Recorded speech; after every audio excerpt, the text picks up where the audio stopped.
Have you ever been in a meeting, just about to make a brilliant point, and someone cuts you right off? Or maybe you've found yourself over-explaining something so much that you can see the other person's eyes just glaze over. And who can forget that classic moment of forcing an awkward laugh at a joke that just wasn't too funny? We've all been there. It's because we've been told the wrong things about confidence. In fact, most of the confidence advice you've heard is probably wrong. Today, we're going to dismantle the 7 biggest myths that are holding you back from becoming your most genuinely confident self. Let's start with the most famous one: fake it till you make it. This advice is everywhere, but it's a trap. When you try to put on a mask of confidence that doesn't feel real, people can tell. You might stand a little too straight, force your smile a bit too wide, or use hand gestures that just look robotic. It doesn't come across as confident.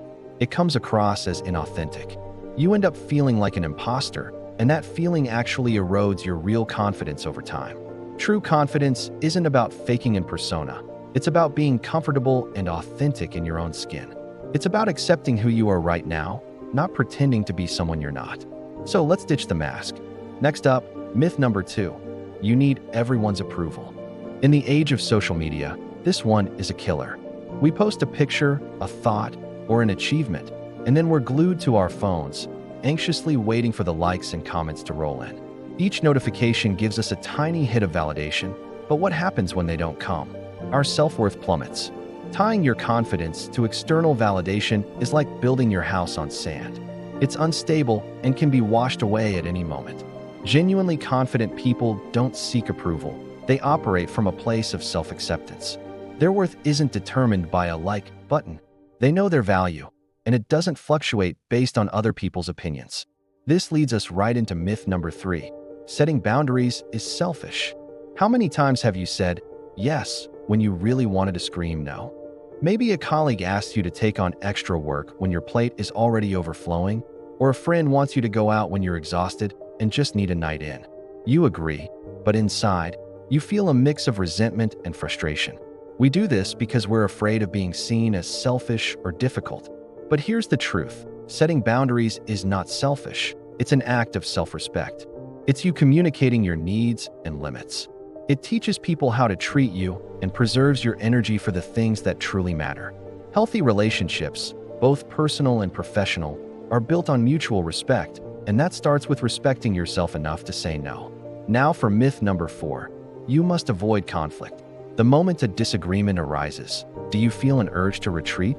Maybe your voice gets quiet, you look away, or you just agree to keep the peace, even if you completely disagree. This habit of avoiding conflict at all costs doesn't make you confident. It makes you invisible. You're essentially telling yourself and others that your opinions and feelings don't matter. But conflict isn't always a bad thing. Healthy, respectful disagreement is how we grow, learn, and solve problems. True confidence isn't about winning every argument. It's about having the courage to voice your perspective respectfully, even when it might be different from others. It's about standing your ground calmly and being open to finding a middle ground, not running from the conversation. Let's talk about myth number 5. Over-explaining shows you're honest and thorough. You want to make sure the other person completely understands you, so you go into every single detail. You explain your reasoning from 10 different angles, you give the entire backstory, and you just keep talking. You think you're being clear, but what's really happening? The listener gets lost. They become impatient, confused, and they start to tune you out. Over-explaining often comes from a place of insecurity, a fear that you won't be believed or understood unless you lay out an airtight case. Confident communication is concise. It's clear and to the point.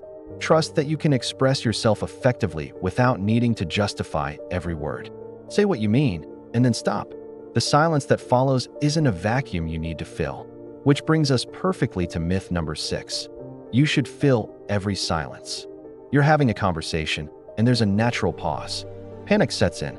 You feel this intense pressure to say something, anything, just to break the silence. So you blurt out the first thing that comes to mind, and suddenly the atmosphere feels awkward and forced. We've been conditioned to think that silence in a conversation is a sign of failure. It's not. Silence is a natural part of communication. It gives people time to think, to process what's been said, and to formulate a thoughtful response. Confident people are comfortable with silence. They don't rush to fill every gap. They understand that a shared, comfortable silence can actually build a deeper connection than mindless chatter ever could. It shows you're present and composed, not anxious. Finally, let's bust the biggest myth of all, myth number 7. Confidence is loud and dominant. When we picture a confident person, we often imagine someone who's the loudest in the room, someone who dominates the conversation, the life of the party. But this is a caricature. Often, the person being loud and aggressive is actually masking deep insecurity. They're trying to take up space because they're afraid of being overlooked. Now, picture someone else. Someone who speaks calmly and deliberately. They listen more than they talk. They don't need to be the center of attention, but when they do speak, everyone listens because their words have weight. This is quiet confidence. It's a strength that comes from within. It's not about being the loudest. It's about being the most centered. It's an unshakable self-assurance that doesn't need to announce itself. So if all this common advice is wrong, what's the right way to build confidence? It's not about faking it, seeking approval, or being the loudest person in the room. Genuine, lasting confidence is built from the inside out. It's about self-awareness, understanding your strengths, weaknesses, and values. It's about practicing self-compassion and forgiving yourself for mistakes. It's about setting healthy boundaries to protect your energy and show self-respect. It's about embracing authenticity and having the courage to be yourself, flaws and all. Confidence isn't a performance. It's a quiet, steady strength. It's the emotional stability that allows you to navigate life's challenges with grace. It's knowing your worth, independent of anyone else's opinion. That is true confidence, and it's something you can start building today. Thanks so much for watching.